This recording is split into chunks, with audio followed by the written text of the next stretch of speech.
बंधु माने एही विश्वकर्मा पूजा ठारू एही 5 कोटी राशि हेबाकु जाउछंती महाभाग्यशाली। एमानंकर जीवन संपूर्ण रूप से बदलिबाकु जाउछि।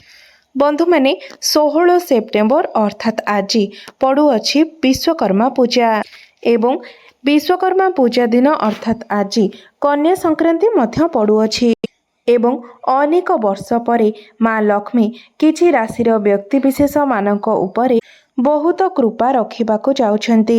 विश्वकर्मा पूजा ठारू आपणक जीवन में बहुत किछि परिवर्तन हेबाकु जाउछि। एही 5 कोटी राशि मानंकु कोटिपति हेबारु केही भी अटकाई पारिबे नाही।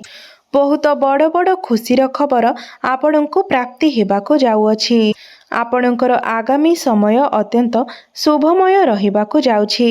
आपणक जीवन में चलिथिबा समस्त दुख कष्ट एवं समस्यार अंत हेबाकु जाउछि एवं पुणी थरे आपणक जीवन को खुशी फेरिबाकु जाउछि। बंधु माने एही विश्वकर्मा पूजा ठारू बुध शुक्र एवं सूर्यंकर राशि परिवर्तन मध्य हेउअछि, जहार सीधा प्रभाव एही 5 कोटी राशि मानक उपरे पड़िबाकु जाउअछि। विश्वकर्मा पूजा ठारू ग्रह मानकर गोचरर स्थिति किछि एभली भाबरे बनिबाकु जाउछि, जहा फलरे एही राशि गुड़िक मालामाल हेबाकु जाउछंती। एही राशि गुड़िक उपरे माँ लक्ष्मी एवं प्रभु विश्वकर्मांकर कृपा दृष्टि पड़िबाकु जाउअछि। प्रभु विश्वकर्मांकर कृपारु आपणको सठिक समय धन लाभ हेबाकु जाउछि। आपणको उपरु समस्त प्रकारर ऋण करजर भार खसीजिब। आपणकर सबु कष्ट शेष होइजिब। तेबे बंधु माने आसंतु जानिबा सेही 5 कोटी भाग्यशाली राशि मानक विषय रे जेउ मानकर भाग्य एही विश्वकर्मा पूजा ठारू बदलिबाकु जाउछि। तेबे बंधु माने भिडियोटी रे आगो को बढ़िबा पूर्वरु भिडियोटी को लाइक करी चैनल टी को सब्सक्राइब करि दियंतु एवं कमेंट बॉक्स रे जय श्री विश्वकर्मा निश्चय लिखंतु। तो बंधु माने प्रथम भाग्यशाली राशि हेउछि तुला राशि। एही पवित्र विश्वकर्मा पूजा ठारू आपणक जीवन में सफलतार स्रोत बहिबाकु जाउछि। आपणकर प्रत्येक चेष्टारे आपणको सफलता प्राप्ति हेबाकु जाउछि। आपणक गृह को सुख समृद्धि एवं धनर आगमन हेबो। एही पवित्र विश्वकर्मा पूजा परठारू आपणक जीवन में एक नूतन परिवर्तन हेबो। जदि आपण बेरोजगार अछंती तो आपणको निश्चित रूप से भल चाकरी प्राप्ति हेबो। नूतन कार्य आसुथिबा समस्त बाधा विघ्नर नाश हेबाकु जाउछि। सामाजिक कार्यकलापरे आपणको सफलता प्राप्त हेबो। जीवनर प्रत्येक असुविधा आपणकर दूर होई जाय पारे। आपणक द्वारा जदि काहाको किछि धन दिया जायछि एवं सेही धन आपणको मिली पारु नथिला तो सेही धन मध्य आपणको मिलिबार संभावना देखा देउछि। गृहरे सुख शांति एवं आनंदर लहरी लागी रहिबो। धन रोजगार करिबार नुआ नुआ रास्ता मध्य आपणक पई खोलिबाकु जाउछि। तो बंधु माने एही विश्वकर्मा पूजा ठारू आपणक पई समय अत्यंत शुभमय हेबाकु जाउछि। तो जदि आपणकर एही राशि होई थाए तो कमेंट बॉक्स रे जय श्री विश्वकर्मा जय माँ लक्ष्मी निश्चय लिखंतु। द्वितीय भाग्यशाली राशि हेउछि वृष राशि। आपणकर एही पवित्र विश्वकर्मा पूजा ठारू आर्थिक स्थिति रे अनेक उन्नति हासिल हेबो। आपणकर आगामी समय सुखमय हेबाकु जाउछि।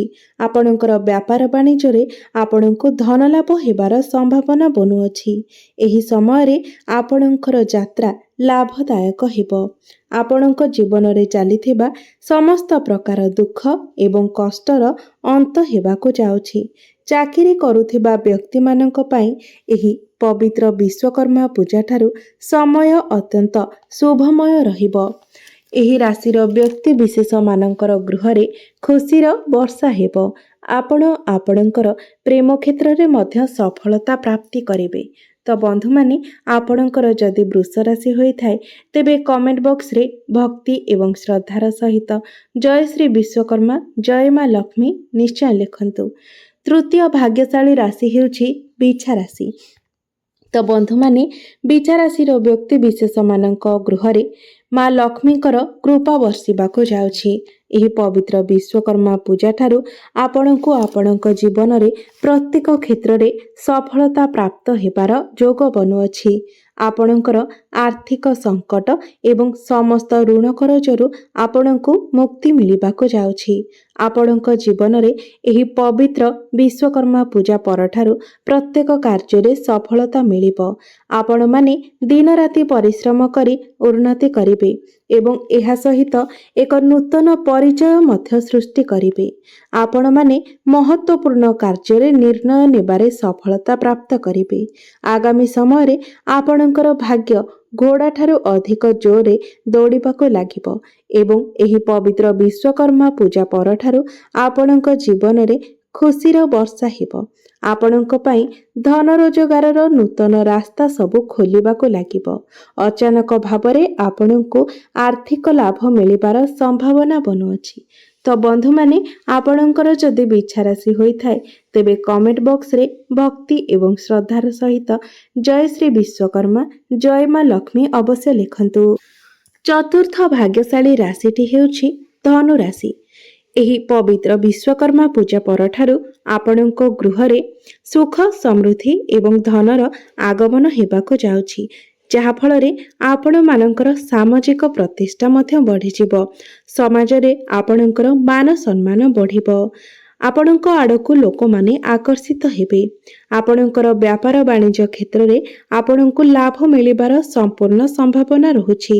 ଚାକିରି କ୍ଷେତ୍ରରେ ଉନ୍ନତିର କୌଣସି ବଡ଼ ଖୁସି ଖବର ଆପଣଙ୍କୁ ପ୍ରାପ୍ତି ହୋଇପାରେ। ଧନର ଅପାର ବୃଦ୍ଧି ହେବାର ସମ୍ଭାବନା ଅଛି ଏବଂ ଚାକିରିରେ ପଦୋନ୍ନତି ହେବାର ଯୋଗ ମଧ୍ୟ ବନୁଅଛି।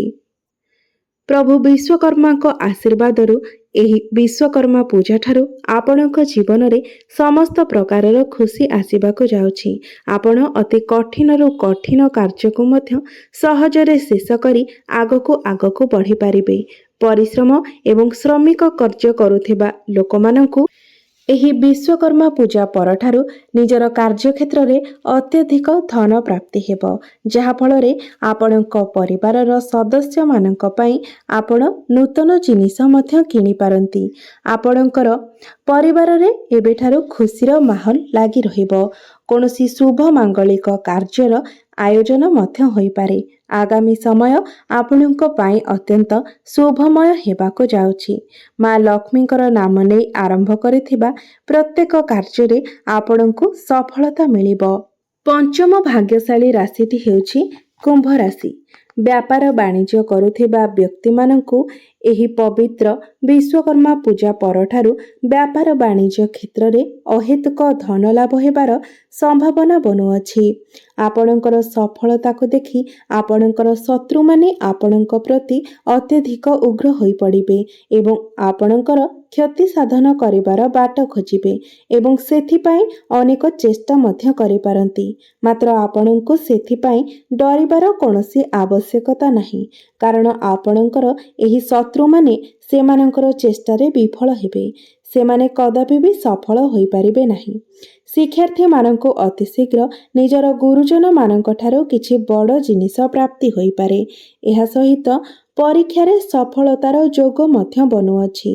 ଘର ପରିବାରରେ ଆପଣଙ୍କୁ ଆପଣଙ୍କର ପତ୍ନୀଙ୍କର ସହଯୋଗ ସବୁଠାରୁ ଅଧିକ ପ୍ରାପ୍ତ ହେବ ଏବଂ ସବୁ ଦୁଃଖରେ ଆପଣଙ୍କର ସ୍ତ୍ରୀ କିମ୍ବା ଆପଣଙ୍କର ସ୍ୱାମୀ ଆପଣଙ୍କର ସାଥୀ ହୋଇ ପ୍ରତ୍ୟେକ ଦୁଃଖ କଷ୍ଟର ସାମ୍ନା କରିବେ।